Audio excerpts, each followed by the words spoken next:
لا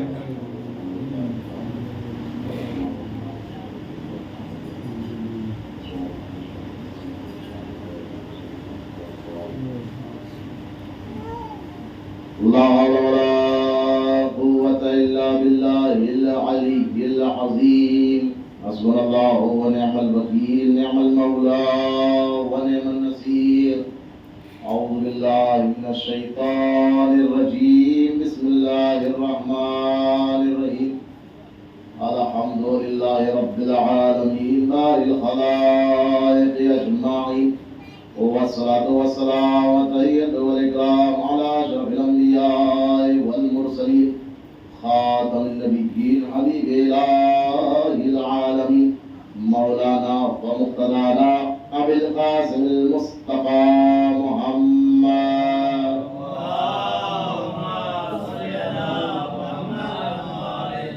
وعلى آل بيته الطيبين الطاهرين المعصومين المظلومين المنتخبين المنتجبين الذين أذهب الله عنهم الرجس وطهرهم تطهيرا.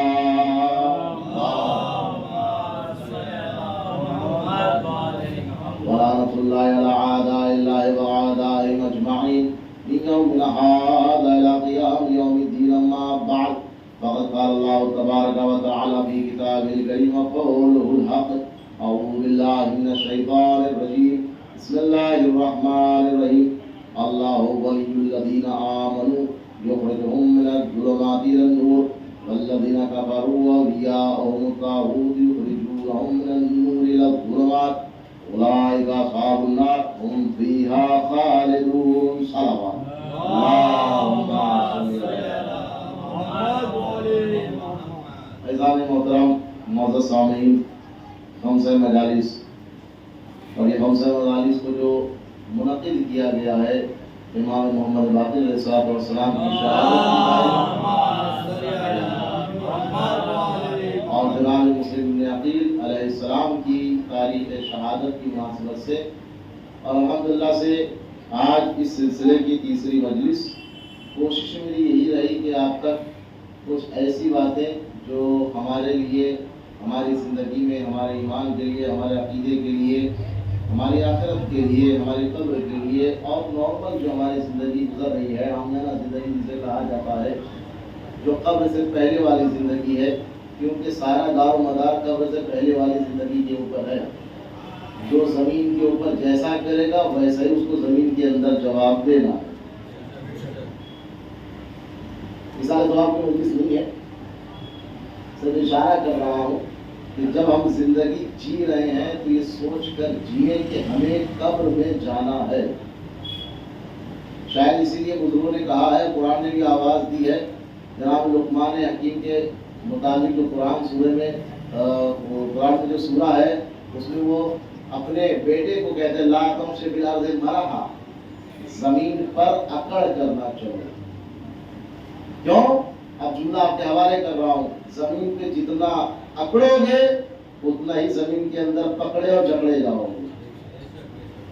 لہذا جو موضوع میرا ہے ولایت مرکز اطاعت، اس کے عنوان سے سورہ بقرہ اور آیت الکرسی جو ہم عام طور پہ پڑھتے رہتے ہیں، روزانہ کم سے کم ایک مرتبہ تو اس کی تلاوت ہوئی جاتی ہے. جو پابندی کرتے ہیں وہ 5 وقت کی نماز کے بعد پڑھتے رہتے ہیں. اس کی بہت سی فضیلت ہے، انشاءاللہ وہ آپ کے سامنے جلدی میں بیان کروں گا.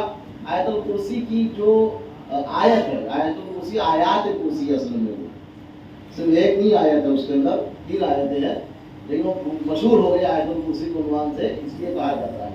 جو آخری آیت اور فقرہ ہے اس کے اندر پروردگار عالم ارشاد فرما رہا ہے اللہ ولی ہے. اللہ ولی ہے، لیکن کس کا؟ مومنین کا. اللہ ولی ہے. ولی کا مطلب نگہبان، سرپرست، ذمہ داری نبھانے والا، رکھوالا، جو آپ نام لے لی، گارجین کہہ لیجئے. ولی کا مطلب حالانکہ اور بھی بہت اہم نکلتے ہیں، لیکن کم سے کم اتنا پہلے سمجھ لیں تاکہ وہ جو بڑے معانی اور مطالب ہے اس تک پہنچ سکے. تو اللہ ولی ہے، یہ کنفرم ہے، مگر کس کا؟ ساتھ دیجیے گا، مومنین کا. کس کا؟ صاحبان ایمان کا، کس کا؟ جو ایمان لے آئے ہیں، جو ایمان لا رہے ہیں یا لانے والے ہیں ان کی بات نہیں ہے، جو ایمان لے آئے ہیں۔ پھر یہاں پر چونکہ اللہ ولی ہے مومنین کا، صاحبان ایمان کا، یہ بات جب کنفرم ہو گئی ہے تو پھر اللہ کی ذمہ داری ہے کہ وہ پھر اپنی ذمہ داری کو نبھائے، کیونکہ ولی کہتے ہی اسے ہے جو ذمہ داری نبھائے، گارجین کہتے ہی اسے ہے جو ذمہ داری نبھائے۔ توجہ رکھیے گا، تو اللہ تعالیٰ ذمہ داری نبھا رہا ہے۔ پہلی ذمہ داری اس نے یہ نبھائی، یخرجہم من الظلمات، یہ صاحبان ایمان کے جن کا اللہ ولی ہے، انہیں ظلمات اور گمراہی سے نکالتا ہے۔ پہلی ذمہ داری من الظلمات، نکالتا ہے گمراہی سے الی النور، اور پہنچاتا ہے ہدایت اور نور تک۔ تو پتہ چلا خدا دو ذمہ داری جو سب سے اہم ہے، اس لیے کہ دنیا میں انسان آپ کھولے چلے بولے ملے سب کچھ ہو جائے، لیکن یہ طے نہیں کر پاتا کہ سچائی کیا ہے، حقیقت کیا ہے، گمراہی کیا ہے، ہدایت کیا ہے۔ وہ ذمہ داری خدا نے قرآن میں بارہا ذکر ہوا ہے ہدایت کو لے کر۔ سورہ انسان میں بھی پروردگار عالم کہہ رہا ہے اِنَّا هَدَيْنَاهُ النَّجْدَيْنِ، ہم ہی نے اس انسان کو دونوں راستوں کی ہدایت کر دی ہے، ہاں، اما شاکرا و اما کفورا، یہ ساری منزل اس کے اندر بیان کی گئی ہے۔ تو آپ کے سامنے اس موضوع تک میں پہنچ رہا ہوں بہت جلدی۔ آیت الکرسی کی بہت اہمیت ہے، اس سے پہلے میں ایک اعتراض کا جواب دے دوں تاکہ آپ بیدار بھی ہو جائیں اور گزشتہ مجالس کی طرح شریک مجلس رہے اور حوصلہ افزائی سے نوازتے رہے۔ ہم پر ایک اعتراض یہ ہے کہ ہمارا قرآن وہ قرآن نہیں ہے جو قرآن ان کے یہاں ہے۔ الزام، ایلیگیشن، تہمت، بہتان اور یہ باتیں ہیں کہ اس کا جواب دینا بھی بہت ضروری نہیں ہے، مگر جب بات آ جائے تو بول دینا چاہیے تاکہ ہماری نئی جنریشن کو بھی، ہمارے جوانوں کو بھی، ہمارے بچوں کو بھی پتہ چل سکے کہ یہ بیٹا صرف الزام تک ہے، حقیقت سے اس کا کوئی سروکار نہیں ہے۔ یہ ویسے ہی الزامات ہے جیسے کوئی یہ کہے کہ جناب عیسیٰ کے ابا کی داڑھی کتنی بڑی تھی، پھر محنت کروا رہے ہیں۔ کبھی میں نے عرض کیا تھا یہ جو الزام ہم پہ لگتے ہیں نا کہ ہمارا قرآن وہ قرآن نہیں ہے، ہمارا قرآن تو الگ ہے، ہمارا قرآن 40 پارے کا ہے، شیعوں کا قرآن ایک تو الگ قرآن ہے، اس کے بعد کہتے ہیں کہ اس کا 40 پارہ ہے، اعتراض ہوتا ہے۔ تو یہ جو الزام اور اعتراض اور تہمت ہم پہ لگائی جاتی ہے یہ ویسے ہی ہے جیسے کوئی کہے کہ جناب عیسیٰ کے ابا کی، جاگیے نا بھائی، جاگیے نا تھوڑا سا، داڑھی کتنی بڑی تھی، ہے نا؟ اما جب ابا ہی نہیں ہے تو داڑھی کہاں سے؟ مسئلہ یہ ہے کہ قرآن جو قرآن ہے وہ قرآن وہی قرآن ہے جو نبی پہ نازل ہوا اور جسے اہل بیت نے سنبھالا، اس لیے کہ قرآن کی حفاظت کی ذمہ داری خدا نے لی تھی اور وہ ذمہ داری سونپی تھی اہل بیت کو۔ آج بھی اہل بیت کی ایک فرد غیب میں حفاظت کر رہا ہے۔ صلوات پڑھیے گا محمد۔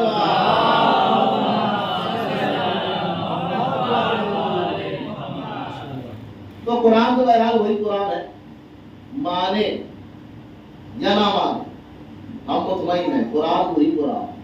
اب الزام جو لگ رہا ہے وہ یہ کہ 40 پارے کا قرآن ہے۔ پہلی بات تو قرآن خود قرآن میں یہ باتیں ہیں اور یہ فریقین کے درمیان متفق علیہ فیصلہ بھی ہے اور یہ بات واضح اور روشن ہے، بالکل ویسے ہی جیسے کہ سورج چمکتا دمکتا ہے، روشنی دیتا ہے، ویسی بات یہ ہے کہ قرآن کبھی بھی پارے سے نازل ہوا ہی نہیں۔ صاف ہے نا آپ ہمارے؟ قرآن پروردگار عالم نے پارے کے ذریعے سے نازل نہیں کیا ہے، پارے کی صورت میں نازل نہیں کیا ہے۔ قرآن جب بھی نازل ہوا ہے یا تو صورت یعنی سورے کی شکل میں آیا ہے یا آیت کی شکل میں آیا ہے۔ پھر جناب یہ پارا کہاں سے آیا ہے؟ اسی لیے کہا تھا شیعوں کو چھیڑو گے تو چھوڑیں گے نہیں۔ پہلے کہا کہ ڈائلگ نہیں، حقیقت بات ہے، ہم کچھ نہیں کہہ رہے ہیں اس کا مطلب کہ ہم بے وقوف نہیں ہے، ایسا نہیں ہے کہ ہمارے پاس عقل سمجھ نہیں ہے، ہم نہیں چاہتے ہیں کہ آپ کی اور بے عزتی ہو۔ سلوات پڑھیے گا محمد۔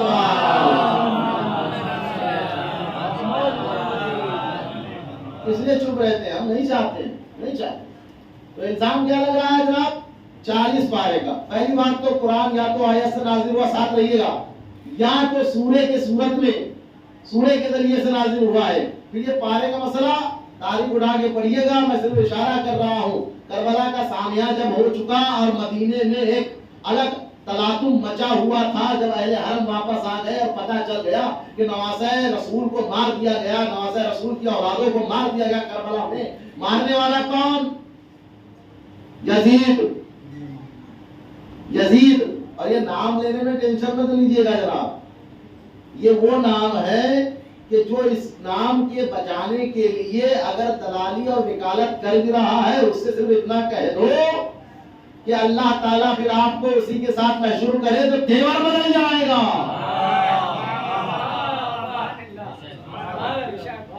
عجیب مقدمہ لے کے آئے ہو کہ اپنے ہی موکل سے بھاگ رہے ہو۔ محمد وآل محمد صلی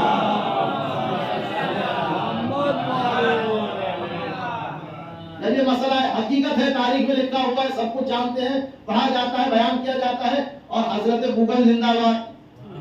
آج کل وہ یونیورسٹی بہت زیادہ مشہور ہے، ہاں، بچی پوچھی جو کسر تھی وہ واٹس ایپ نے نکال دی، ہاں، فیس بک بھی پیچھے نہیں تھا، وہ بھی چلا آ رہا ہے سامنے سامنے۔ تو یہ سب کے ذریعے سے مشہور ہے، عام ہے، بس ادب کے دائرے میں، اخلاق کے دائرے میں مائنس کا خیال رکھتے ہوئے باتیں پہنچائیے، سنیے، سنائیے، بدتمیزی بد اخلاقیاں نہ کریں۔ کیوں؟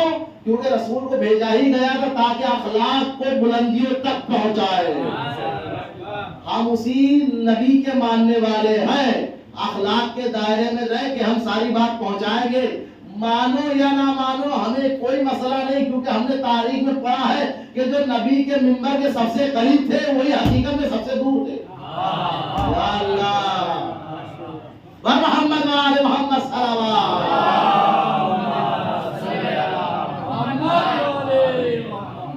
تو جب یہ معاملہ پہنچا تو اس وقت جو بھی حاکم مدینہ تھا، غالباً نام بتایا جاتا ہے کہ ولید تھا، کیونکہ ولید نے دربار میں بلایا تھا۔ زیادہ تر روایتیں اسی بات کو بتاتی ہے کہ ولید مدینے کا حاکم تھا۔ تو ولید نے نامہ لکھا، خط لکھا اور کہا کہ یہاں پر مسئلہ بڑا ٹیڑھا ہے، جو تم نے کام کیا ہے اس کی وجہ سے مدینہ اب کنٹرول کے باہر ہے، کچھ کرو۔ فوراً مروان ابن حکم، پورا نام لیا کیجئے تاکہ پتہ چلے آپ کا حضور کون تھے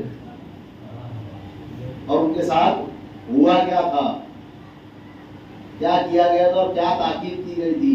یہ مروان جو حکم کا بیٹا ہے، حکم جو مروان کا باپ ہے، اس حکم کو نبی نے باقاعدہ اپنی زبان عصمت کے ذریعے سے، زبان رسالت سے کہا تھا کہ یہ مدینے سے باہر ہو جائے، یعنی اسے وانٹڈ کر دیا، کہ باہر کر دیا گیا تھا، گیٹ آؤٹ کر دیا گیا تھا، اس کو نکال دیا گیا کہ مدینہ دوبارہ یہ نہیں آئے گا۔ اب نبی جو بات کہہ دے وہ قیامت تک کے لیے محفوظ ہو جاتی ہے۔ اب تاریخ کو اٹھا کر دیکھو کہ نبی کے ماننے والوں میں کون وہ تھا کہ جس نے نبی کے نکالے گئے کو بلایا ہے۔ دور تک جائے گی، کل بھی کہا تھا، بات یہ نکلے گی دور تک جائے گی۔ تو مروان کو بھیجا گیا، مروان کو کسی طریقے سے ایمرجنسی کے طور پر رکھا گیا اور کہا گیا سب کو تلقین کرو، قرآن پڑھا کرو، قرآن پڑھا کرو، قرآن پڑھا کرو۔ کہا جناب، اب جناب ہی بول رہا ہوں، تھوڑا سا تنزیہ والا جناب ہے، احترام والا نہیں ہے۔ ہاں، کبھی کبھی ہم لوگوں کو جب لگتا ہے، جب کوئی ایسا ہوتا ہے جناب سنیے، تو ایسا لگتا ہے کہ جناب وہاں کے حقیقت والا جناب قرآن تو اتنے ہے نہیں۔ آج کا زمانہ تھوڑی تھا کہ جائیے ذرا مشین میں جلدی جلدی کاپی بنائیے اور سب کو بانٹ دیجیے، یا فوٹو کھینچ لیجیے، یا پی ڈی ایف اور سافٹ کاپی بنا دیجیے، سب کو شیئر کر دیجیے۔ آج کا زمانہ تو تھا نہیں۔ کہا جناب اتنے قرآن ہے نہیں۔ کہا کوئی بات نہیں ہے، قرآن کو پڑھو۔ پڑھایا گیا۔ کہا جس کو جتنا دے سکو کہو کہ قرآن پڑھو۔ تو قرآن سب سے پہلے اگر کسی زمانے میں چلا ہے، وہ تاریخ بھی تاریخ اسلام میں محفوظ ہے، اور قرآن سب سے پہلے جس کی حکومت میں پھاڑا گیا ہے وہ بھی موجود ہے۔ اب قرآن کو پھاڑا گیا، فارسی میں پھاڑنے کو اور ٹکڑا ٹکڑا کرنے کو پارا کہتے ہیں. پارٹ کرنا، حصے کرنے کو فارسی میں پارا کہتے ہیں. اب جب پھاڑ کے الگ الگ حصہ الگ الگ پارٹ بنایا گیا تو اس کو کیا کہا گیا؟ پارا. فارسی لفظ ہے، پارا کہا گیا. عربی میں سے جز کہتے ہیں. توجہ کیجیے گا، اگر میں آپ تک جو بات پہنچاؤں یہ کام آنے والی ہے. ہم شیعہ ہے، سر بلندی کے ساتھ سر اٹھا کے جیا کرے معاشرے میں، کیونکہ ہماری دولت پیسہ نہیں ہے، محبت اہل بیت ہے. دنیا کی کوئی دولت نہیں ہے جو اس محبت کو لا کے دے سکے یا ہم سے لے سکے. نہیں ہو سکتا. ہمارا یہ تو دار پہ چڑھ کے نسم تمار نے بتا دیا تم ہوگے حاکم اپنی حکومت کے، اپنے گھر کے. علی کی محبت چاہے دار پہ چڑھ جاؤ نہیں چھوڑوں گا.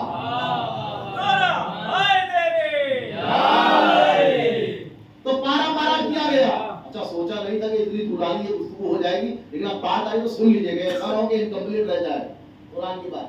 تو حصے کیے گئے، پھاڑا گیا، الگ الگ پارٹ کیا گیا. اس کو فارسی میں کہا جاتا ہے پارا، عربی میں کہا جاتا ہے جز، انگلش میں کہا جاتا ہے پارٹ. ٹھیک ہے، تو پارا ہو گیا.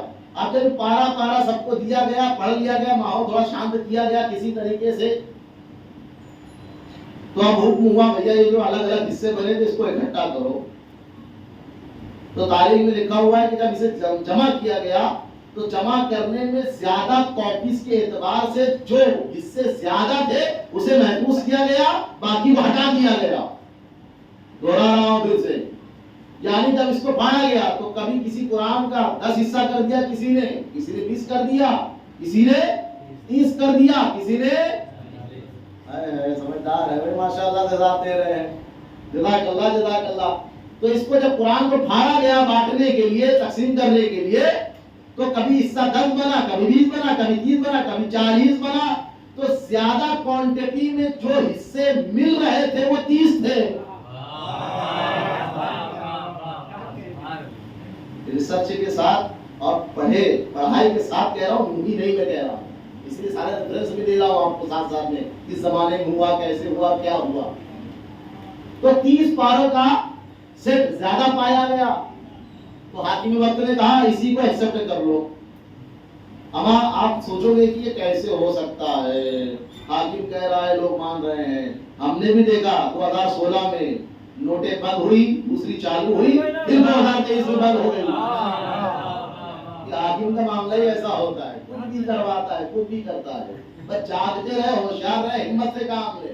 ہاں ضرورت کب کیا ہو جائے کچھ نہیں بول سکتے. کس طرح کا ماحول بنا ہوا ہے. تو یہ حالات کو دیکھتے ہو سمجھیے کہ اس زمانے میں کیا کسی کو کوئی خبر نہیں ہوتی تھی، کوئی سوشل میڈیا نہیں تھا، تب کتنا ہنگامہ ہوا کرتا تھا. تو جب جمع کیا گیا اس سیٹ کو تو 30 پارے کی شکل میں جو زیادہ نظر آئے کہا کہ ہاں بھائی اس کے اوپر مہر لگا دو، اسے اسسٹڈ کر دو. کیا وہ قرآن کے 30 پارے. اب وہ 30 پارے کا چلن چلتا گیا تو 30 پارے کی تاریخ کو چھپانے کے لیے شیعوں پہ 40 پارے کا الزام لگا دیا. بولوں کہ نہیں بولوں، بتاؤ کہ نہیں بتاؤ، سن رہے نا. یہ 30 پارے کی کہانی، یہ پارا کیے جانے کی کہانی کو، واقعے کو، حادثے کو چھپانے کے لیے شیعوں کے اوپر الزام لگایا. اور میں آپ کو جواب دے رہا ہوں، ہاں 40 پارے کا قرآن ہے. عجیب معاملہ ہے، ابھی کہہ رہے تھے دیکھیے ہے محفوظ ہے اور اسی ہندوستان میں ہے. مگر افسوس ہمارے یہاں پر نہیں ہے، پٹنہ کی لائبریری میں ہے. اور لائبریری کس کی ہے آپ پتہ کر لیجیے گا. محمد وآل محمد صلی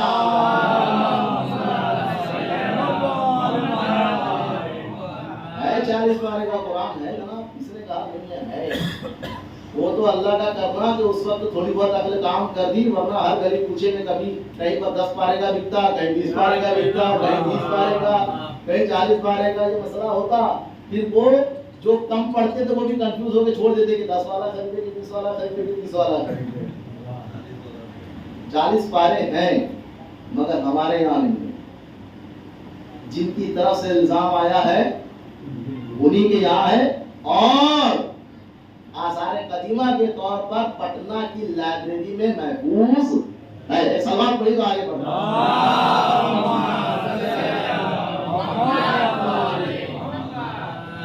تو قرآن کریم کی آیت الکرسی کا جو آخری فقرہ ہے اس پہ پروردگار عالم ارشاد فرما رہا ہے اللہ ولی الذین آمنوا یخرجهم من الظلمات الی النور. اللہ ولی ہے مومنوں کا ولی اور وہ ان مومنین کو ظلمت سے نور کی طرف لے جاتا ہے, ظلمت سے نکالتا ہے ہدایت میں پہنچاتا ہے, گمراہی سے نکالتا ہے ہدایت میں پہنچاتا ہے. والذین کفروا اور جو کافر ہے جو منکر ہے اولیاء طاغوت ان کا بھی ولی ہے مگر ان کا ولی طاغوت ہے جو کیا کرتا ہے یخرجونہم, یہ سب کے سب طاغوت ان کافروں کو من النور نور سے نکال کے ہدایت سے نکال کے گمراہی میں اولئک اصحاب النار هم فیہا خالدون. نتیجے کے طور پہ آج کے لیے نتیجے کے طور پہ اس آیت میں آپ کے سامنے جو نتیجہ رکھنا چاہوں گا وہ یہ ہے آیت الکرسی کی یہ آیت بتا رہی ہے سرپرست کی ضرورت مومنوں کو بھی ہے کافروں کو بھی ہے. مومنوں کو بھی سرپرست کی اور ولی کی ضرورت ہے اور کافروں کو بھی ہے. جو مومنوں کا ولی ہوگا وہ ہدایت کی طرف لے جائے گا, گمراہی سے بچائے گا. جو کافروں کا ولی ہوگا وہ ہدایت سے نکال کے گمراہی میں ٹھونس دے گا. جو جیسا ہے ویسا کام کرے گا. آج جس معصوم کی شہادت کی شب ہے, ہمارے سارے معصوم ایک سے, ہمارے 14 معصوم میں سب ایک سے ہیں, کوئی مرتبے کے اعتبار سے بڑا اور چھوٹا نہیں ہے. یہ بات میں نہیں کہہ رہا ہوں, یہ بات تو نبی نے کہی ہے. ہمارا پہلا بھی محمد ہے, میں بیدار کرنے کے لیے جملہ کہہ رہا ہوں. ہمارا پہلا بھی محمد, ہمارا آخری بھی محمد, ہمارا اوسط بھی محمد اور ہم سب کے ساتھ محمد. اب آپ بتائیے نبی نے محمد کہہ دیا, اگر نبی علی کہہ دیے ہوتے وہ بھی صحیح ہوتا, غلط وہ نہیں ہوتا, وہ بھی صحیح ہوتا کہ ہمارا پہلا بھی علی, ہمارا آخری بھی علی, ہمارا اوسط بھی علی, ہم سب کے ساتھ علی. نبی نے نہیں کہا. ہو سکتا ہے نبی نے رحم کھایا ہو, اما غدیر میں ایک علی برداشت نہ ہوا.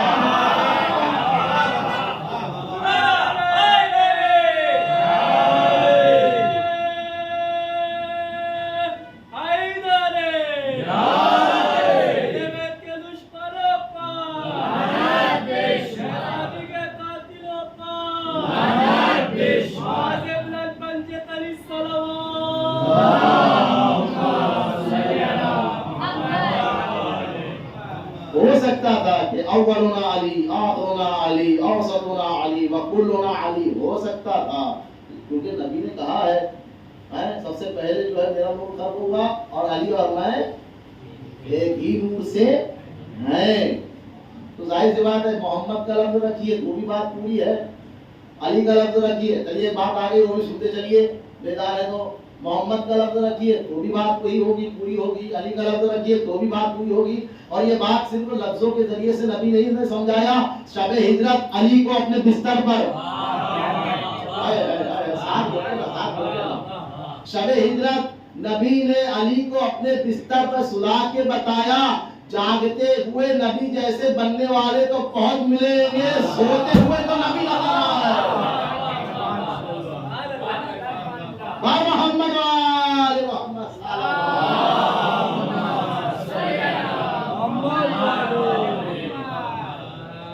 بہت ساری کوشش کی. ہاں عجیب عجیب حدیث سامنے آتی ہے, سنتے چلیے سنتے چلیے سنتے چلیے. محفوظ رکھا کریے اس کو, اس پہ غور کیا کریں اور جب ضرورت پڑ جائے تو وہ جواب دیجیے گا, پیچھے نہیں ہٹیے گا. میں نے پہلے بھی کہا ابھی بھی کہہ رہا ہوں, اخلاق کے دائرے میں رہ کے پیچھے ہٹنا ہی نہیں ہے. تلوار کے سائے میں سونے والے علی کے ماننے والے ہیں ہم. ہاں کس بات کا خوف ہے؟ ہاں نہ کوئی ہماری حیات چھین سکتا ہے نہ ہماری زندگی چھین سکتا ہے، سب اقتدار خدا کے ہاتھ میں ہے۔ تو شب ہجرت نبی کی جگہ پر علی کو سلایا گیا۔ اتنے بہت سے ماننے والے تھے اور اپنے آپ کو نبی جیسا بتانے والے تھے، کسی ایک کو سلا دیتے، عجب نہیں نبی کی آواز آئے، میں نبی ہوں، خدا کی طرف سے بھیجا گیا ہوں، مجھے میرے بستر پر اسے سلانا ہے جو سونے میں بھی علی، جو سونے میں بھی نبی جیسا لگے۔ جیتے جی سامنے سامنے اپنے آپ کو نبی والا کہنے والے تو ہمیں بہت سے مل جائیں گے۔ شب ہجرت نے بتا دیا کہ حقیقی نبی کا وارث کون ہوگا اور کسے ہونا چاہیے۔ ایک عجیب اشارہ میں آپ کے سامنے رکھ رہا ہوں۔ نبی نے دیکھیے، نبی کے بارے میں مشہور ہے، نبی کے بارے میں مشہور ہے، تاریخ میں لکھا ہوا ہے کہ مکہ کے جتنے بھی کفار اور مشرکین تھے، سب نے نبی کو 2 لقب دیے تھے۔ سب نے کہا تھا صادق اور امین، یعنی پورے حجاز میں، پورے مکے میں نبی جیسا کوئی سچا، یعنی کوئی سچا ہی نہیں، جیسے کی بات ہی چھوڑی۔ صادق کا مطلب کمپریزن والا تو ہے نہیں اس کے اندر۔ صادق جو لفظ آتا ہے بروازنے، اس میں فاعل جو ہوتا ہے، فاعل اس کا مطلب بھی ہوتا ہے سچا، بس یہی سچے ہیں۔ ہاں، یہ میرے سے تسامح ہوا کہ میں نے کہہ دیا نبی جیسا، نہیں، اگر پورے حجاز میں، پورے مکے میں کوئی سچا تھا، وہ صرف وہ کون کہہ رہا ہے؟ ایک سے بڑھ کے ایک جھوٹ بولنے والے۔ ایسا لگ رہا ہے تمہارا آپ تھکے تھکے زیادہ لگ رہے ہیں یا زیادہ بارش ٹھیک کر آ گئے، سلوات کا سارا دیجیے آگے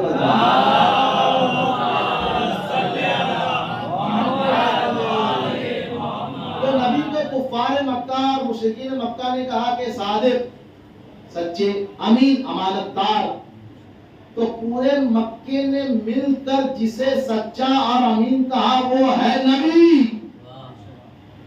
اور ایک ذات ہے جو صادق بھی ہے اور امین بھی ہے۔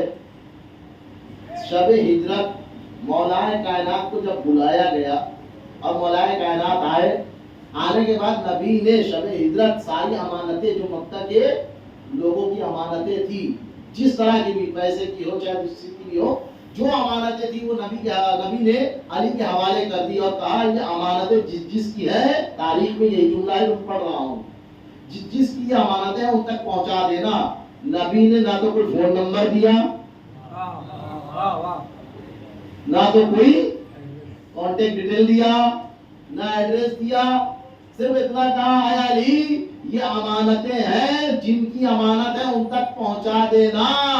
امان نبی کو ان پڑھ کہنے والوں، نبی کی جگہ پر سونے والا،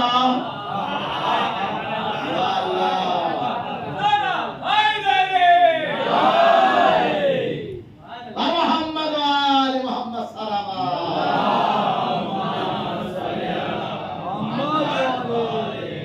نبی نے بتایا نہیں، لیکن علی نے ساری امانتیں صبح پہنچا دی۔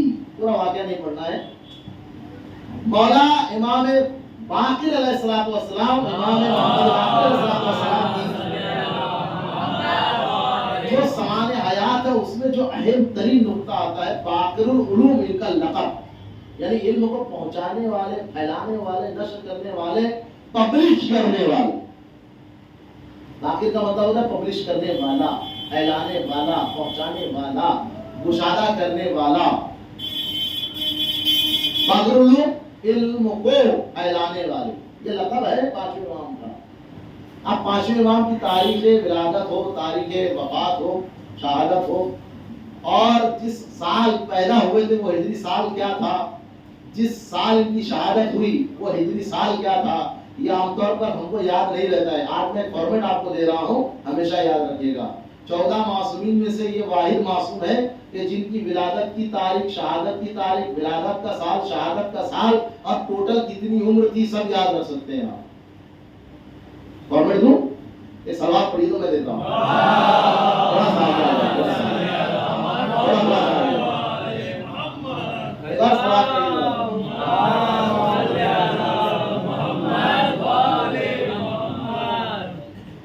اماموں کے اعتبار سے امام محمد باقر کتنے نمبر کے امام ہیں؟ کون سے نمبر پہ آتے ہیں؟ ہاں 5ویں نمبر پہ آتے ہیں. اور اگر معصوم کے اعتبار سے گنا جائے تو 2 اور بڑھا دیجیے 7ویں پہ آتے ہیں. ماشاءاللہ خدا سلامت رکھے.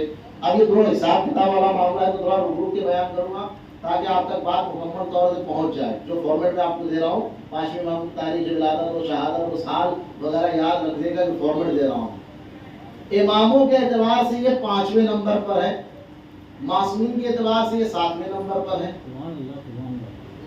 اب میں بتا رہا ہوں 5ویں نمبر پر ہے, یعنی رجب کی 5ویں تاریخ ولادت کی تاریخ ہے. بہت کام آنے والی چیزیں کم سے کم اتنا تو اپنے بچوں تک جوانوں تک پہنچا دیجیے گا, سمجھا دیجیے گا, بہت اچھے سے یاد رہ سکتا ہے. تو 5ویں امام کی ولادت کی تاریخ کیا ہے؟ کہا 5 ہے, رجب کی 5 ہے. اور تاریخ شہادت 7 ذی الحجہ ہے, 7ویں معصوم. 5 رجب کو ولادت ہے نا, اور 7 ذی الحجہ کو شہادت ہے. 5 کو اور 7 کو, یعنی 7 اور 5 دونوں کو بازو میں رکھیے, کیا بنے گا؟ 57, 57. جس سال ولادت ہوئی 57. سنتے چلیے گا, انشاءاللہ کام آئے گا. رو کے کہہ رہا ہوں 57 ہجری میں ولادت ہوئی ہے, 57 ہجری میں ولادت ہوئی ہے. اور شہادت کا سال کیا تھا؟ پریشان نہ ہوئیے, 57 سال کی عمر تھی.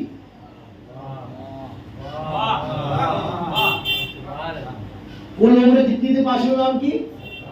57 پلس 57 114. شہادت کا سال ہے.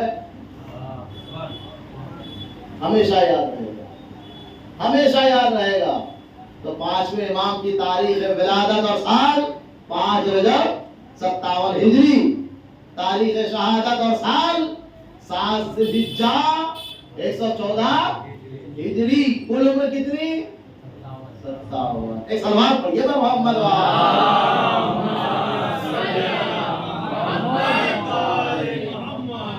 اب میں نے کل ایک اعتراض کا جواب دینا چاہا تھا لیکن نہیں دے پایا تھا, وقت اور بحث ہماری ایک دوسرے روپ پر گئی تھی. میں نے کہا کہ اس کو مکمل کر لوں. آج شب شہادت کے عنوان سے اس بات کو چھیڑتا ہوں اور آگے بڑھتا ہوں.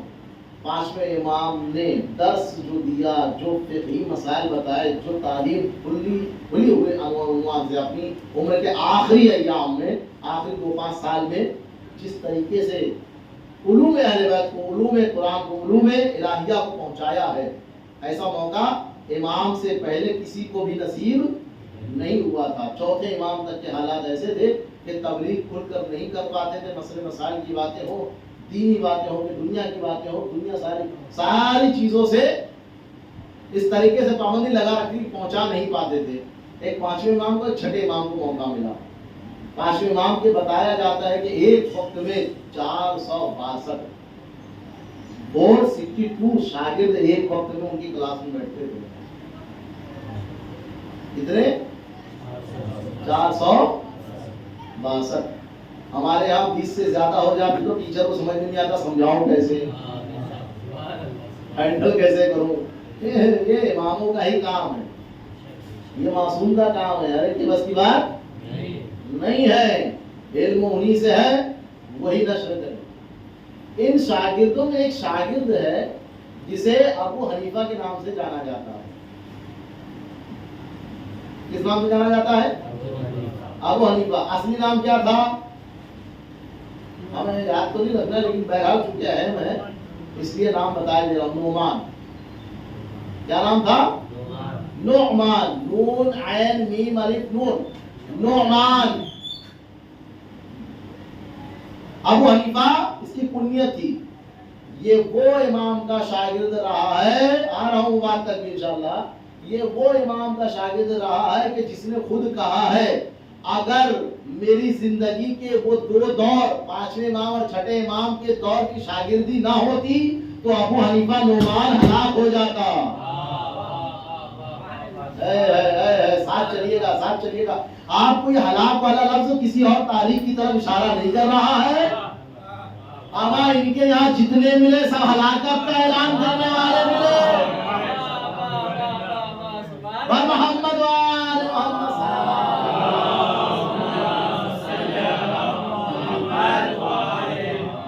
بڑے سے بڑے آئے وہ کہتے ہیں کہ اگر علی نہ ہوتے، میں کہوں گا اگر مان لیے ہوتے۔ سلوات پڑھیے نا محمد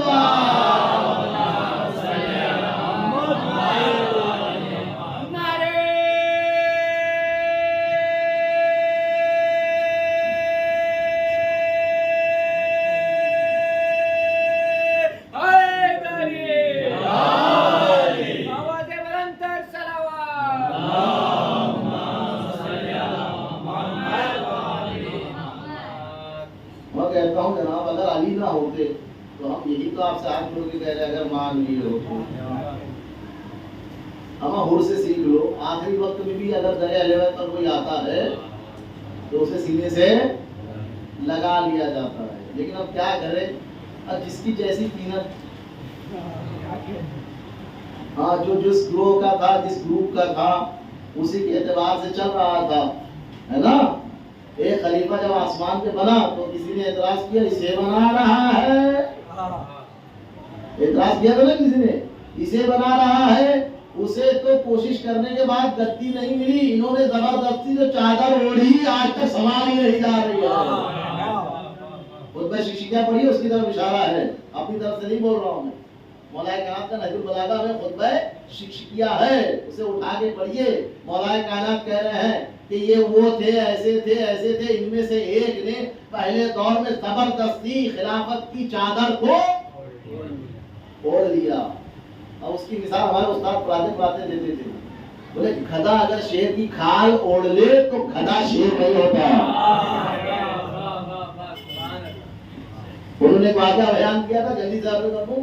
بولے ایک ایسا ہی گدھا تھا، اس کو سوجی کہ یار جنگل کا راجا بڑے رواج سے جو شیر رہتا ہے، آج میں بھی کچھ کروں۔ تو آگے بڑھا تو اس نے دیکھا کہ ایک شیر کی کھال پڑی ہے، اسے اوڑھ لیا اور سب کو شیر بن کے ڈرا رہا ہے۔ ڈپلیکیٹ ہوتا ہے، لیبل ہٹے گا یہ مہر۔ پورے جنگل میں ٹہل رہا ہے، سب سے ڈر رہے ہیں، سمجھ رہے ہیں کہ شیر ہے۔ ویسے ہی معاشرے میں کچھ ہیں جو دکھنے میں تو پگڑی والے ہیں، ابا کبا والے ہیں، مگر جب بیان کرتے تو پتہ چلتا ہے اس گروہ کی بات ہے کہ ادھر کی بات ہے۔ ہمیں ہوشیار ہے، لباس سے کچھ نہیں ہوتا جناب، یہ یاد رکھیے گا۔ وہ چلا، لیکن جب اسے ٹھوکر لگی تو ظاہر ہے بات اصلی میں وہ شیر تھا نہیں تھا نا، صرف اس نے کھال اوڑھ رکھی تھی شیر کی۔ تو جب اسے ٹھوکر لگی تو وہ ڈھیچو نکلا۔ تو یہ وہی معاملہ ہے کہ انہوں نے زبردستی علی کے خلافت کو اپنے آپ سے اوڑھ لیا تھا۔ جب ان کو ضرورت پڑی تو ہلاکت کا نعرہ نکل کے سامنے آیا، اگر علی نہ ہوتے۔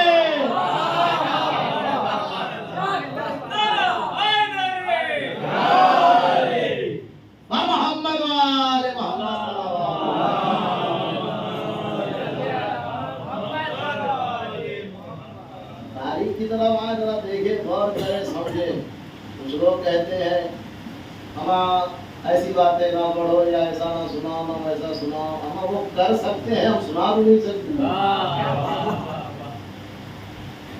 کمال ہے نا عجیب انسان۔ کوئی بار کہوں گا میں اخلاق کے دائرے میں بولیے نا، ریفرنس کے ساتھ بولیے، پنڈت طریقے سے بولیے، افواج باقاعدہ اسسٹنٹ جو ہے معتبر کتابیں ہیں، بیانات ہے، حدیث موجود ہے، آیت کے ریفرنس موجود ہے، اس کے ذریعے سے بولیے۔ تب تک وہ چیختے چلاتے رہیں گے، بار کہہ رہا ہوں نقلی ہوتا ہے، چاہے کچھ ہو جائے۔ تو یہ کہتا ہے کہ اگر وہ دو دور لولا سنتان لہلکن نعمان، یہ اس کا قول ہے۔ کس کا قول ہے؟ نعمان کا۔ وہ کس سے مشہور ہے؟ کس چیز سے مشہور ہے؟ ابو حنیفہ سے مشہور ہے۔ بس ایک جملہ حصہ سے کہہ رہا ہوں جس طرح سے آپ سننا چاہیں۔ اما کم سے کم اہل بیت کی عظمت کو اتنا تو سمجھ لو۔ اچھا ایک لقب اور تاکہ میرا جملہ ضائع نہ جائے، اس سے پہلے موضوع مقدمے کے طور پہ ابو حنیفہ کو امام اعظم کہا جاتا ہے، معلوم ہے؟ امام اعظم ابو حنیفہ، امام اعظم ابو حنیفہ کہا جاتا ہے۔ اچھی بات ہے۔ میں ہاتھ جوڑ کے صرف اتنا کہنا چاہوں گا، مننتی ہے جناب، اما اہل بیت کی عصمت کو کیوں نہیں مانتے ہو؟ ان کی اہمیت اور ضرورت کو، ان کی منزلت کو، ان کے مرتبے کو کیوں نہیں مانتے ہو؟ مان لو اہل بیت کے در کا ادنا سا اگر شاگرد اہل بیت کے یہاں سے سیکھ جاتا ہے، کسی مسلک کا امام اعظم ہو جاتا ہے۔ امام اعظم ہے ابو حنیفہ، درس دے رہے تھے، علی کے چاہنے والا کا بھی ذکر ہے نا ہمارے یہاں پر، الحمدللہ سے اللہ کا انتظام بہت اچھا ہے جناب۔ علی کے چاہنے والے کے حلیے پہ، ان کی حالت پر، ان کی کنڈیشن پہ نہ جائیے گا، ہاں اچھے طریقے سے رہیے، جو سیرت ہے، جو سنت ہے، جو فرمان اہل بیت ہے اس کے مطابق زندگی گزاریے، باقی کوئی مسئلہ نہیں ہے۔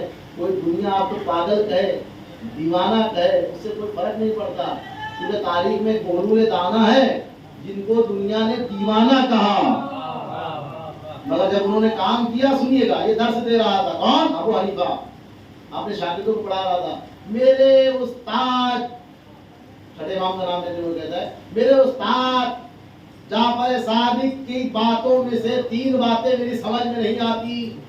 ہم بھی تو یہی کہہ رہے ہیں، ہمیں بھی 3 سمجھ میں نہیں آتی۔ یہ معاملہ آیا کہاں سے؟ اشارے کر رہا ہوں جناب، باقی آپ پہنچیے، ہاں تھوڑا بہت جوخم آپ بھی لیجیے، ہر چیز کی ذمہ داری میں کیوں لوں؟ ایک سلوات پڑھیے گا محمد والے۔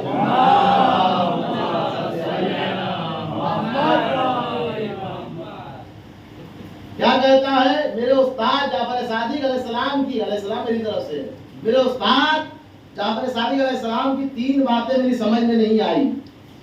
اما ہمیں تعجب یہ ہے کہ یہ 3 کے بارے میں اتنا پریشان کیوں ہو؟ ہمیں تو یقین ہے تجھے کچھ بھی نہیں سمجھ میں آ رہا، 3 تو قبول کر رہا ہے کہ 3 باتیں سمجھ میں نہیں آئی۔ وہ کیا ہے؟ وہ کہتا ہے میرے استاد کہتے ہیں اللہ ہے مگر دکھائی نہیں دیتا۔ بولے یہ کیسے ہو سکتا ہے؟ کوئی چیز ہو اور دکھائی بھی نہ دے۔ سوال بہت گہرا ہے نا، اتنا آسانی سے ہمارے بھیجے میں اترنے والا بھی نہیں۔ ہاں، اسے وہ علم کلام کہا جاتا ہے، اسے عقیدے کی بحث کہا جاتا ہے، اسے اصول دین کی بحث کہا جاتا ہے۔ کیا کہتا ہے؟ میرے استاد کی 3 باتیں سمجھ میں آتی ہے۔ پہلی بات یہ کہ وہ کہتے ہیں کہ اللہ ہے مگر دکھائی نہیں دیتا، جبکہ ہر وہ چیز جو ہوتی ہے وہ دکھائی۔ دوسری بات وہ یہ کہتا ہے کہ میرے استاد کہتے ہیں کہ انسان اپنے کام کا خود ذمہ دار ہے، اللہ کا اس سے لینا دینا کچھ نہیں ہے، جبکہ قرآن خود کہتا ہے کہ اللہ کے ارادے کے بغیر پتا بھی نہیں ہلتا۔ یہ بات بھی نہیں اس کے سمجھ میں آ رہی، یعنی وہ کس بات کو مان رہا ہے؟ یعنی اگر اللہ ہے تو دکھائی دینا چاہیے، اور انسان جو کچھ بھی کر رہا ہے اس کا ذمہ دار انسان نہیں بلکہ اللہ ہے، وہ ثابت یہ کر رہا۔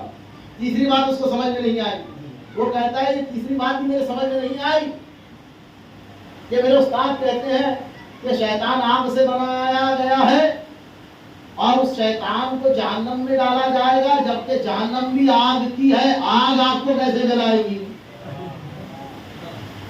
کتنی دور کی پوڑی لایا ہے۔ کیا کہتا ہے؟ 3 باتیں نہیں سمجھ میں آئی۔ پہلی بات اللہ ہے دکھائی نہیں دے گا، یہ مجھے نہیں سمجھ میں آتا۔ بندہ جو کچھ کرتا ہے اس کا ذمہ دار انسان کو بندہ ہوتا ہے، اللہ کا کوئی مسئلہ نہیں، یہ بھی نہیں سمجھ میں آتا۔ یہ بھی نہیں سمجھ میں آ رہا ہے کہ شیطان کو آگ میں ڈالا جائے گا، جہنم میں بھیجا جائے گا، جبکہ شیطان بھی آگ کا ہے اور جہنم میں بھی آگ ہے۔ اتنا کہنا تھا، بہلول دانا ایک گوشے سے کھڑے ہو کے سن رہے تھے، مٹی کا ڈھیلا اٹھایا، اس کے بھیجے میں نشانہ لگا کے مارا۔ یا اللہ، ایسی جگہ پہ نشانہ لگا کے مارا ہے کہ اما جو چیز ہے نہیں اسے خرچ مت کرو۔ یا اللہ، جب بھیجا ہے نہیں، عقل کام کرتی نہیں تو عقل لگا کیوں رہے ہو؟ نشانہ لے کے مارا، ادھر مارنا تھا کہ شاگرد محبت میں استاد کی، بہلول دانا کے پیچھے بھاگے۔ بہلول دانا اہل بیت کے چاہنے والے، بہلول دانا بھی تیزی سے بھاگے اور بہلول دانا کو پکڑنا چاہ رہے تھے۔ شاید یہ شاگرد جو بھاگنے والے بتانا چاہ رہے ہیں ہم سے تیز نہ بھاگو بہلول دانا، ہم بھاگنے میں ایکسپرٹ ہے۔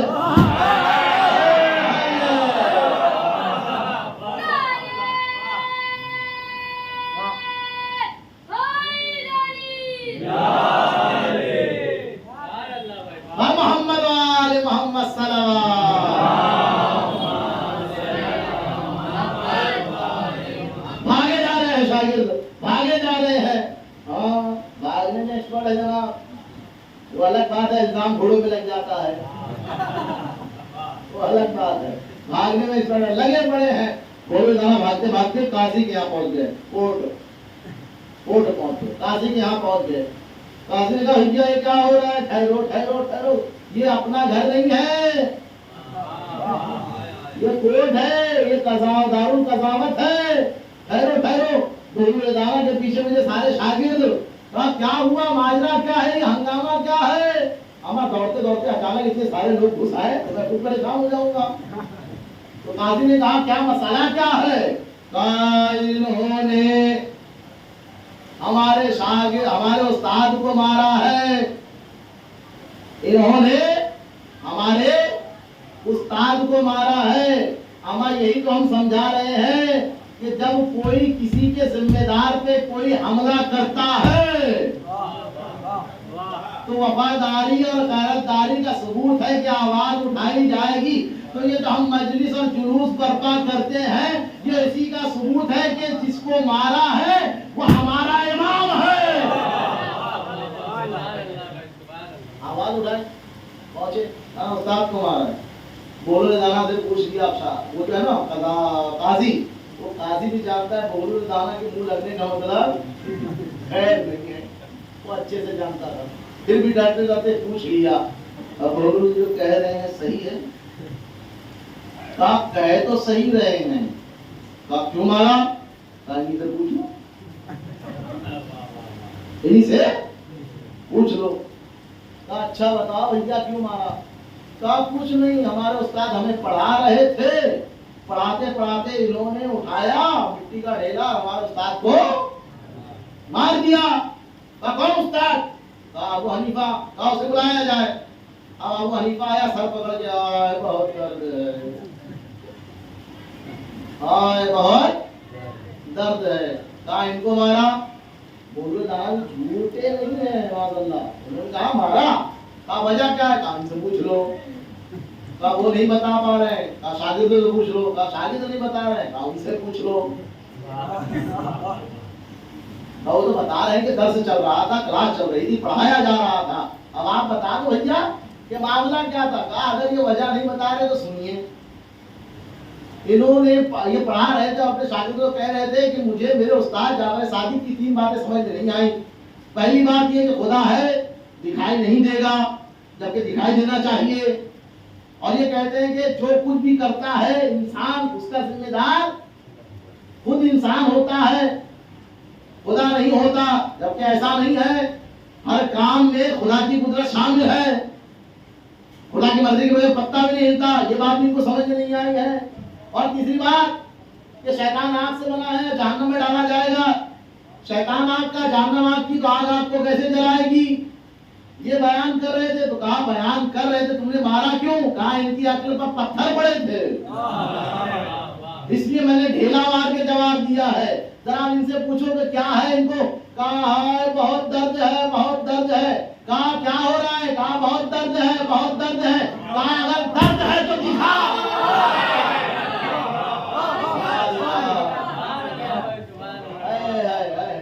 کہا اگر درد ہے تو دکھا. تیرے پہلے سوال کا جواب اور دوسرا جواب دیا. یہ بتا کہ پتھر وہ ڈھیلا کس نے مارا، کہا تم نے مارا. کہا تم بتا رہے تھے. انسان اپنے کرتوت کا ذمہ دار نہیں ہوتا، تو میں نے ڈھیلا نہیں مارا، خدا نے مارا ہے. سزا دینا ہے تو بہلول کو نہیں، خدا کو سزا دو. اور تیسری بات کا جواب کہ شیطان آگ سے بنا ہے، جہنم بھی آگ کی ہے، تو آگ آپ کو کیسے جلائے گی. ڈھیلا مٹی کا، انسان مٹی کا.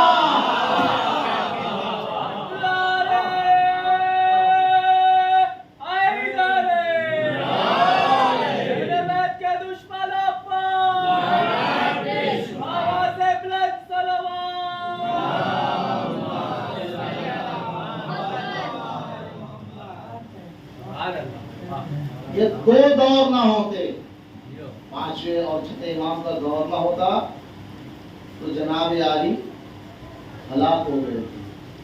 جن کو ہمارے اماموں نے ہلاکت سے بچایا علم دے کر، آج وہی ان کے خلاف پروپیگنڈا ایک محاذ کھڑا کیے ہوئے ہیں. اور یہ ابو حنیفہ کی تاریخ میں ایک اور بات سن لیجیے، وہ ان کے یہاں پر ہی ملتی ہے بات. تو یہاں پر مسئلہ کے اختلافات کا لڑانے کا کنٹروورسی کریٹ کرنے کا مسئلہ نہیں ہے، روایت حقیقت ہے وہ کہہ رہا ہوں. ان کے ماننے والے نے اس دور میں جا کے سوال پوچھ لیا کہ یہ بتائیے میں نماز پڑھتا ہوں تو میں کنفیوز ہوں کہ جب نماز میں پڑھ رہا ہوں تو سجدے میں جب جاؤں تو میری آنکھوں کو میں کھلا رکھوں یا بند رکھوں. کس نے پوچھا؟ ابو حنیفہ کے شاگرد نے. کس سے پوچھا؟ ابو حنیفہ سے پوچھا. یہ کس طریقے سے ہم در اہل بیت اور علم اہل بیت سے دور کرنے والے تھے، کس طریقے سے ان کے دلوں میں کینہ اور نفاق بھرا تھا، ذرا سنیے گا. جب پوچھا ابو حنیفہ کے شاگرد نے کہ میں نماز پڑھتا ہوں سجدے کی حالت میں جاتا ہوں تو آپ نے ساری باتیں بتائی ہے، یہ نہیں بتائی کہ میں سجدے کے عالم میں اپنی آنکھوں کو بند رکھوں یا کھلا رکھوں. تو ابو حنیفہ جواب کیا دیتا ہے؟ کہتا ہے جاؤ امام جعفر کو یا ان کے ماننے والوں کو دیکھو، وہ سجدے کی حالت میں آنکھ کو بند رکھتے ہیں کہ کھلا رکھتے ہیں. کیا کینہ اور کپٹ ہے، کیا نفاق ہے. کہا جاؤ دیکھو. کہا میں جاؤں گا، دیکھوں گا، سمجھوں گا، وہ تو دیر ہو جائے گی، ابھی میں نماز پڑھنا چاہتا ہوں، کیا کروں؟ تو کوئی بات نہیں، سجدے کی حالت میں جاؤ، ایک آنکھ کھلی رکھو، ایک بند کر دو. یہ اس طرح سے ان کی تشنع ہے. اور سیکھا کس سے تھا؟ اسی لیے تو کبھی کبھی یہ مسئلہ اچھی لگتی ہے کہ میری بلی اور مجھے کو یہ وہی بات. جس تھالی میں کھا رہے تھے اسی میں چھید کیا جا رہا تھا، اور کر رہے ہیں، کرتے رہیں. یہ ہمیشہ یاد رکھیے گا. آج ہے وہ ختم ہونے والے. یزید ایک نام تھا، یزیدیت آ گئی ہے. وہ یزید اور وہ شیخ اور وہ غلام ایک نام تھا اس دور کے لیے، آج بھی ہے. ان کے فالوورز ہیں اور وہ اپنی ذمہ داری نبھا رہے ہیں. جن کا جہاں سے جو رشتہ لگا. 5ویں امام کربلا کے میدان میں موجود تھے. اس لیے سوال ہوتا ہے کبھی کبھی مدرسوں میں کہ ایک وقت میں کربلا کے میدان میں کتنے امام، 12 اماموں سے کتنے امام موجود تھے؟ 3 امام موجود تھے. ایک خود امام حسین علیہ السلام، ایک چوتھے امام جناب سید سجاد علیہ السلام، اور تیسرے جو امام جناب سید سجاد کے بیٹے محمد باقر علیہ السلام. یہ 3 امام کربلا کے میدان میں موجود تھے. اب ذرا سوچئے کیا دل پہ گزری ہوگی وہ 5 سال کے محمد باقر پر. آنکھوں کے سامنے اس 5ویں امام نے کربلا کا پورا واقعہ دیکھا ہے. 5ویں امام نے دیکھا ہے کب علی اکبر کے سینے پہ تیر لگا، برچھی لگی، کب جناب علی اصغر کے گلے پر تیر لگا، کب میرے چچا عباس شہید کیے گئے، بازو قلم کیے گئے. سارے منظر جناب محمد باقر علیہ السلام نے 5 سال کی عمر میں دیکھا ہے. کربلا کے واحد معصوم شاہد چوتھے امام کے بعد اگر کوئی 5 سال کے امام محمد باقر ہوں اور ساتھ میں اہل حرم. موقع ملا تبلیغ کا، ہدایت کا، علم پہنچانے کا. 5ویں امام نے پہنچایا اور بہت اچھے سے بخوبی پہنچایا. مگر وقت کے حاکم کو یہ برداشت نہ ہوا. ہشام بن عبد الملک اس ملعون نے 5ویں امام کو زہر دیا، دھوکے سے زہر دیا اور زہر دے کے شہید کیا. یہاں ایک سوال آتا ہے، میں بارہا اپنے آپ سے سوال کرتا ہوں. یہ علم دے رہے تھے تو ان کو زہر دیا گیا. حکومت تو نہیں کرنا چاہ رہے تھے، حکومت کے لیے تو نہیں لڑ رہے تھے. کب زہر دیا گیا تو پتا چلا دنیا صرف حکومت کے لیے نہیں مارتی، اگر کسی کے پاس علم و ہنر ہوتا ہے اس کی بھی دشمن ہو جاتی ہے. 5ویں امام کو زہر دیا گیا. 57 سال کی عمر میں سن 114 ہجری 7 ذی الحجہ کو 5ویں امام شہید ہوئے. 5ویں امام کے جنازے کو غسل و کفن دیا گیا. چھٹے امام نے اپنے ہاتھوں سے غسل و کفن دیا عزاداروں، جنازے کو تیار کیا، تابوت میں بڑے احترام سے رکھا اور بڑی شان سے تابوت اٹھا جنت البقیع تک پہنچا۔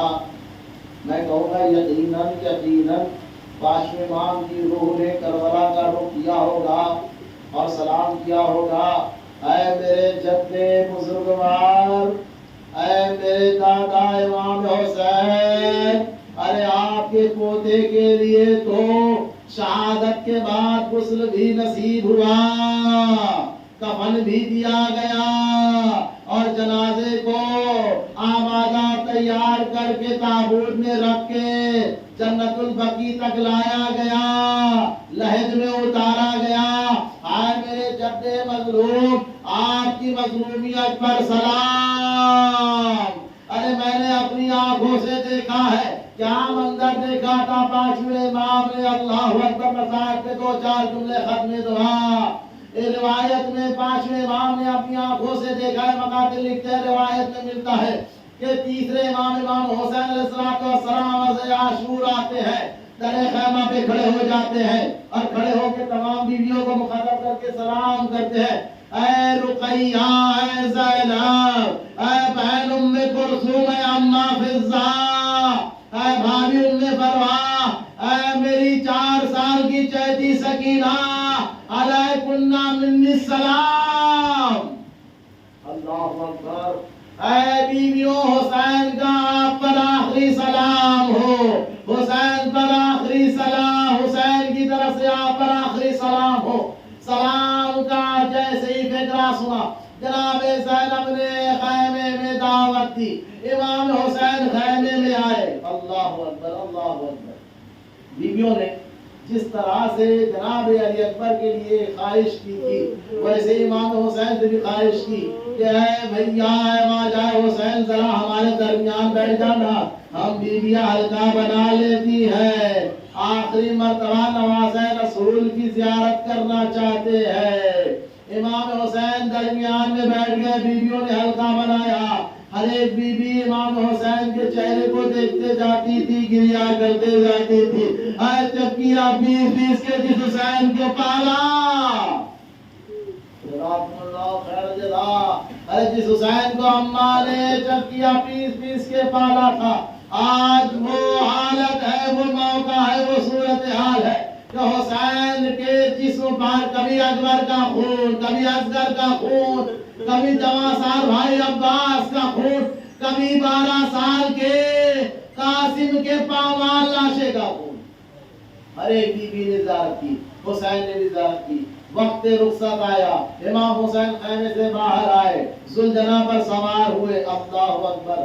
ذوالجناح کو اپنے پیروں سے اشارہ کر کے کہہ رہے ہیں چل ہے ذوالجناح، چل، مقتل میں چلتے ہیں، لیکن ذوالجناح ہے کہ آگے نہیں بڑھتا۔ اس ذوالجناح نے اپنی بے زبانی سے امام حسین کے رخ کی طرف رخ کیا اور رک کر کے اشارہ کیا، آقا آپ کا حکم ہو اور یہ رہوار رک جائے، ایسا ممکن نہیں، لیکن ذرا میرے سنوں کی طرف دیکھ لیں، آپ کی 4 سال کی بچی سکینہ۔ اللہ اکبر۔